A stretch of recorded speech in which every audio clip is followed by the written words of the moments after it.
pod bay doors.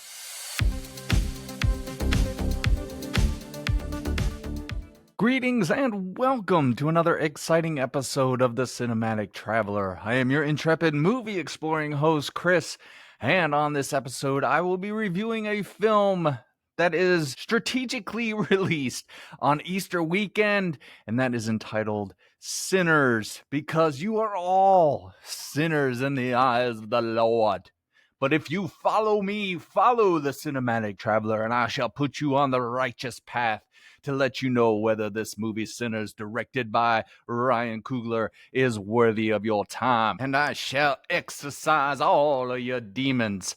Except that one lady I used to know. Yeah, that young lady, I would really like to exercise her demons. Oh, I am excited to talk about this movie. I've been waiting for it all year. Now, before I get into my review and lead you to the promised land, I need you to do one thing for me. No, I don't need you to send me any money. All I need you to do is somewhere on the screen of whatever device you're listening or watching this show on, there is a follow or a subscribe button. If you could please tap that button, I would greatly appreciate it, as it does help me and the show, but it also helps you sinners. It helps you sinners reach the Holy Land by hearing all of my future episodes, as well as listening to my previous amazing reviews and hearing my sexy, sexy voice. And on a few of them, you get to see my sexy, sexy face, and damn it, you will believe me. Also, if you could share the show with your friends, families, loved ones, sinners in your lives, there are plenty of those out there. I would greatly appreciate it. You could share it on your social media as well, and you can find me on social media. I'm on Instagram at Cinematic Traveler Pod. I also have an email address, thecinematictravelerpod@gmail.com, that you can get in touch with me through. Those are the best ways. I am on the other social media services, Twitter, Blue Sky, Facebook, all that crap. But I hardly ever go on there. I'm mostly on Instagram, so that's the best way to get in touch with me, or through my email. There, I got through all of that podcaster, YouTuber, mumbo jumbo, so we could dive into this episode. I hope you're doing well out there, my beloved listener. I am recording this on Easter. What a perfect time to be reviewing this film called Sinners, and I can't wait to get into it. Now, before I do have to over-explain a couple of things. First of all, I am going to give you a spoiler-free review, as well as a spoiler-free plot synopsis. Now, in that plot synopsis, I have hidden a movie quote from another film that runs parallel or shares some DNA with this film. If you can identify that film and get in touch with me through the various means that I have told you from the beginning of the show, I will give you a point for getting it right. At the end of the month, I add up all the points, and whoever wins gets to pick a movie for me to review next month. Hallelujah! Hallelujah. Praise the Lord. What a great gift that is for you, my fellow believers in cinema. You get to pick a movie for me to review. Oh, how exciting. How exciting. Little audience participation never hurt anybody. And it lets me know you're out there as I sit behind my fort of blankets here. I know it seems a little uncool, but that's the best time of the week, and that is to be uncool with Chris. So, I've gotten through all the bullshit. Let's get on with this fucking review. I can't wait to talk about this movie. Yeah, it's going to be fun on the bun. As I mentioned, this is written and directed, as a matter of fact, by Ryan Coogler, who has done plenty of movies. The Creed film series with the star of this film, Micheal B Jordan, as well as the Black Panther movies, as well as Fruitville Station, one of his earlier films that I enjoy. You should go check that out as well. Now, we open the movie in Mississippi in 1932 with Sammy, played by Miles Catton, who is returning from a wild night with his broken guitar in hand and blood all over his clothes. We then flashback one day to when Sammy is picked up by his cousins, Smoke and Stack, twins that are played by Micheal B Jordan, who are back in Mississippi after a number of years, doing some criminal activities in Chicago. Now, the twins are eager to open a juke joint where the people in their community can dance and let off a little steam. Opening night is going great until three strange visitors show up asking if they can join the fun. Now, these aren't your normal party crashers. No, they are creatures of the night looking for blood. Determined to save his friends and his club, Smoke tells the partygoers something like, "All right, vampire killers, let's kill some fucking vampires." Hint, hint. Will Smoke, Sammy, and the rest of the people in the club survive from dusk till dawn? Or will the vampires turn opening night into a fright night? Well, I won't answer those questions and spoil the movie for you, but I will give you the best damn review of Sinners in all of the podcaster YouTuber universe, nay, in all of the universe. Now, as I mentioned earlier in this episode, I have been looking forward to this movie since I saw the first trailer for it. I do like Micheal B Jordan as an actor, and again, he's teamed up with Ryan Coogler, who they have done some really great work together. And then when you throw in that horror twist, you know that scratches that horror itch that I love. So I was really excited to see this movie. And while I don't listen to other reviews or watch other reviews before I do my review, it's hard to avoid anything on social media as far as hype. And this movie is getting a lot of hype that we're going to get to later. So let's find out if it lives up to the hype. And I'll tell you what the positives are in Sinners. Sounds pleasant. And I'm going to let's start with the cast. That's always the best way to go. I think the performances top to bottom in this movie are excellent. I don't think there's a weakness in anybody. It's really impressive nowadays when you go watch a movie and every actor on the screen is putting in a very good performance. I mentioned Micheal B Jordan. He is doing what every actor loves to do, playing a twin, getting to do two performances in a movie. Oh, their egos. They must love that stuff. But he does a really great job with it. You've got two distinct characters between Smoke and Stack. Smoke is a little more eye on the prize as far as their business opportunity that they're trying to set up. And he's a little more no nonsense, whereas Stack, he's a little more fun loving and enjoys living on the edge that comes with being a criminal. So they work well together as two separate characters, even though they're played by the same person.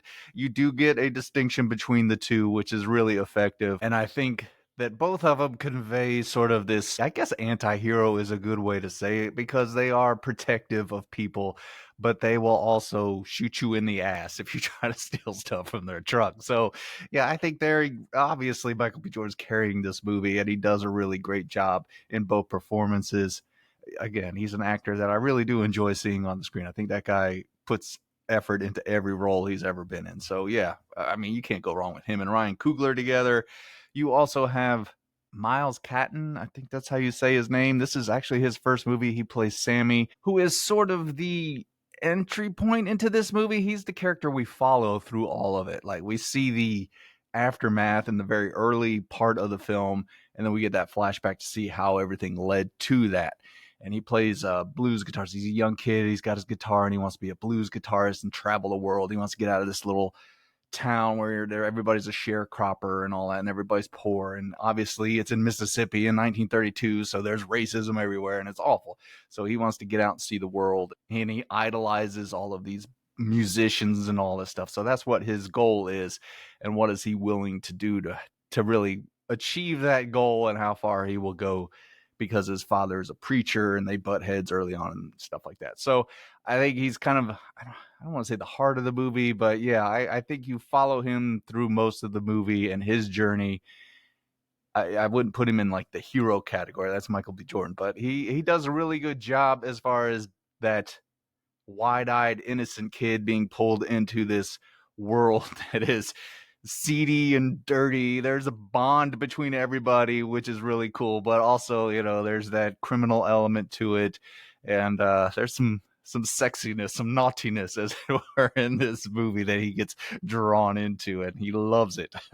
Which, I mean, who wouldn't at his age, especially at his age? Another actor, Tanaj L. Jackson, who plays Beatrice, who has a past with smoke, and she sort of has this knowledge of the occult that comes into play later in the movie.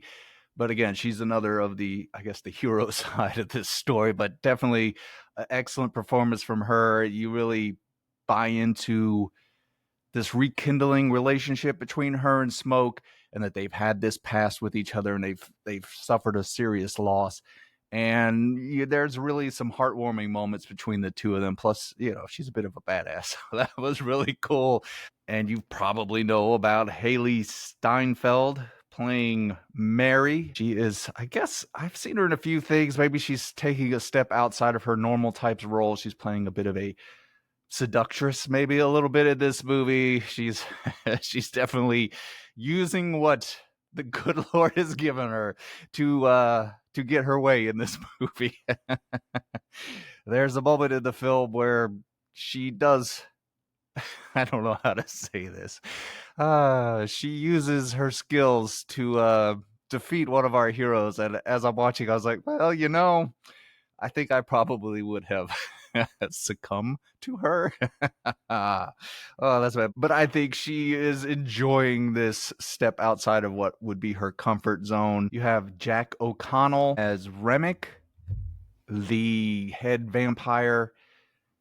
Doesn't get a whole lot of screen time, but he's memorable. He's really putting in, it's kind of a typical lead vampire performance, but he's scary when he needs to be scary, and he's charming when he needs to be charming. So he hits the right balance there. And there are other people in this cast I could go top to bottom that are great. The one that has to, God, why does this man not have an Oscar? Delroy Lindo, one of my favorite character actors out there ever since I saw him in Get Shorty. The guy is great in everything he is in, and he's been in some great movies and some bad movies, but he's always good in everything he's in, and he steals some scenes in this movie. I hope he gets a nomination for this, because I really think he deserves it. He's one of my favorite actors, so he does a great job as this old drunken blues man who puts up a fight throughout this movie. So yeah, it was, again, the cast top to bottom is amazing. Ryan Coogler does a great job getting excellent performances out of them, which leads me into my next positive, and that is the direction by Ryan Coogler. Again, probably gonna repeat myself a lot. This guy makes excellent movies.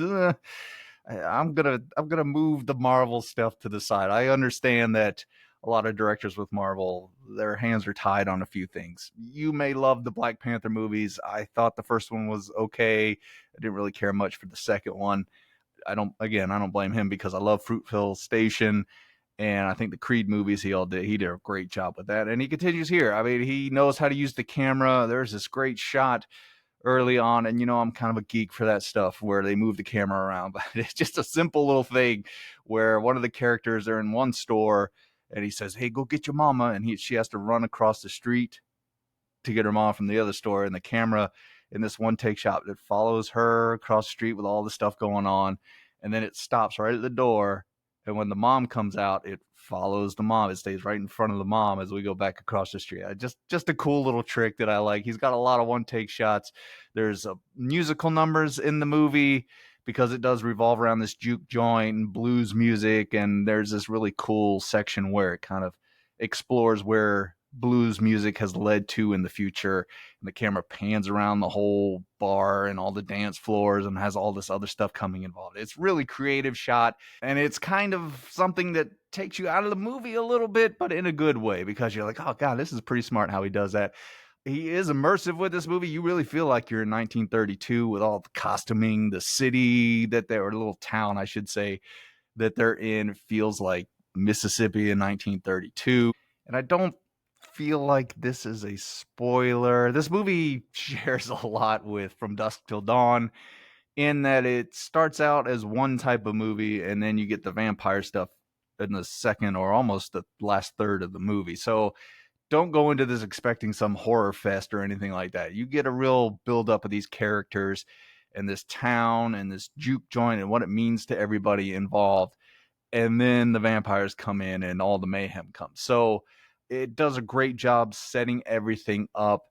And then when you do get to the horror side of it, he does an excellent job with that, because there's a lot of use of shadows, a lot of creepiness. The vampires have these weird colored eyes, so you kind of get hints of them from time to time when you see characters, or maybe just outside of the, in the shadows and the dark, you see the piercing eyes and stuff like that. And then when there is full-on schlocky, gory mayhem, you get that as well. I mean, it's a vampire movie, so you're going to get a lot of blood. and a lot of sexiness. You always get sexiness in vampire movies. Although I will say it's not really the vampires that are sexiness, but there's a lot of, I hate to say raunchy talk in this movie, but there's some stuff where I was like, oh, okay, this is the kind of dialogue we're going to use. I'm going to enjoy this movie.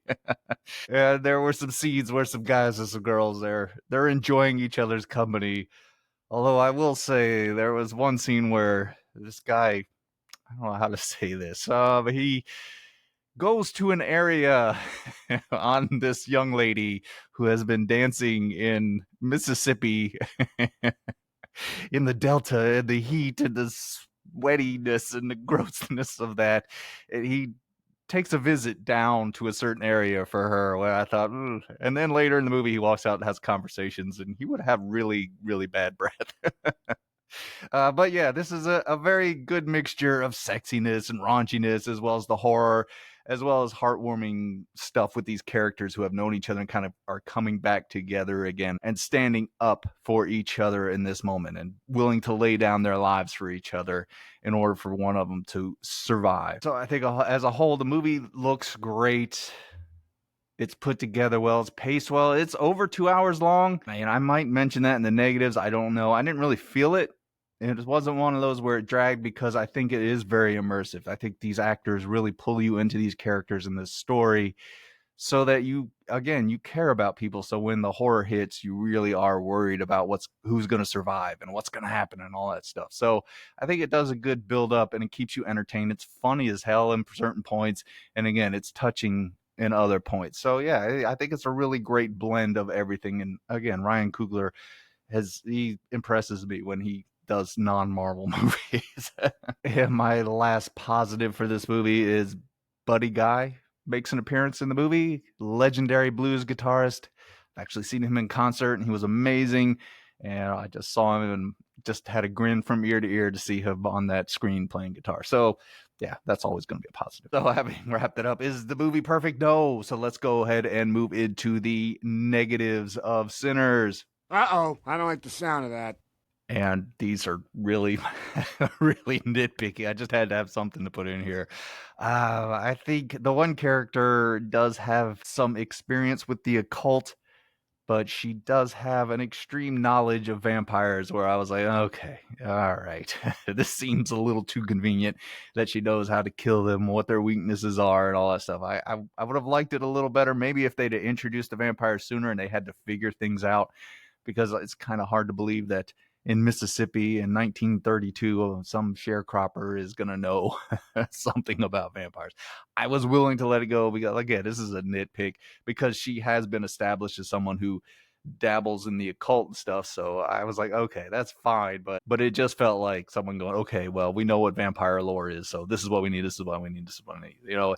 In From Dusk Till Dawn, it works because it's at a time where we've all seen vampire movies. So that's how they figure out what they need to do. This felt a little, I don't want to say wonky. It was just something where I went, I don't know about that. And I think really the only other negative I have for this movie, and again, this just falls in a nitpick, and this is a Hollywood thing that has been going on forever now, is movies just don't really seem to know at what point they want to end. It didn't have a big issue with it in this movie, especially as I mentioned, Buddy Guy does appear at the end. There is a section of this movie that don't get up and rush out of this movie theater after the end comes up. There is something after the beginning of the credits at the end. I guess you would call it a mid-credit scene. It's almost like the epilogue in the movie. So you definitely want to stay and watch that. But yeah, you sort of get a wrap up of everybody's story, which is fine. There was one part that kind of goes on a little too long, but I was like, all right, it had a good payoff to it. So I will say that it's just one of those things nowadays where I'm like, okay, let's end the movie. Let's end the movie so I can leave. But again, to see Buddy Guy up there playing guitar, I was willing to overlook it a little bit. I think it was nice to see all the characters at least get wrapped up. But yeah, I wish it would have picked maybe one solid ending and went with that. But again, I think both of those are really nitpicky. But I think outside of that, there's not much that I really didn't like about this movie, to be honest with you. I know I mentioned on social media or all the hype that this film is getting. if I if you say, well, does it deserve the hype? I don't think anything deserves the hype that it's getting. However, I think at this point in cinema, it says a lot about us because if we get a movie that is well made, looks great, has good characters and good performances, we instantly say it's the best movie ever. I think Dune 2 last year kind of got that when it came out. Everybody, myself included, we were like, oh my God, this movie's amazing. And then you watch it again, you go, yeah, it's a really good movie. Don't get me wrong, but it just is a really good movie. That's what I think this movie is. So, wrapping up my review for Sinners, again, I think this is a really good flick. I mean, I enjoyed it. As I mentioned, it's a little over 2 hours long, but I never felt it. I never got bored in this movie. I was interested in the characters. In fact, the first half or two-thirds where it's all the setup with Micheal B Jordan playing the twins and Sammy and them putting together this juke joint, I was like, that could have been the whole movie. I'd have been happy with this film. It was that good. I was interested in these characters. The musical numbers were really cool. There's some great use of music and sound editing and all this fun stuff.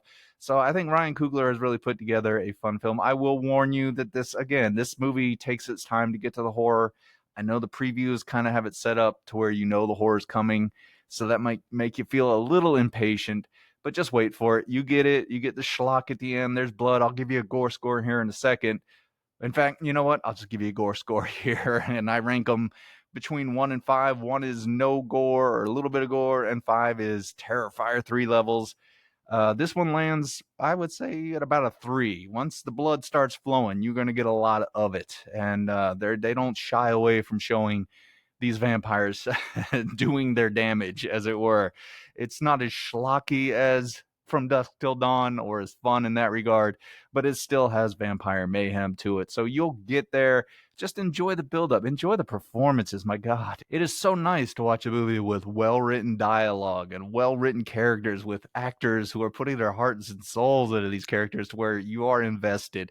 So enjoy that. Go see it on the big screen. It looks great. Support this movie. It's a unique-ish idea. I will say it's a unique take on the vampire tale, at least the setting and all that fun stuff.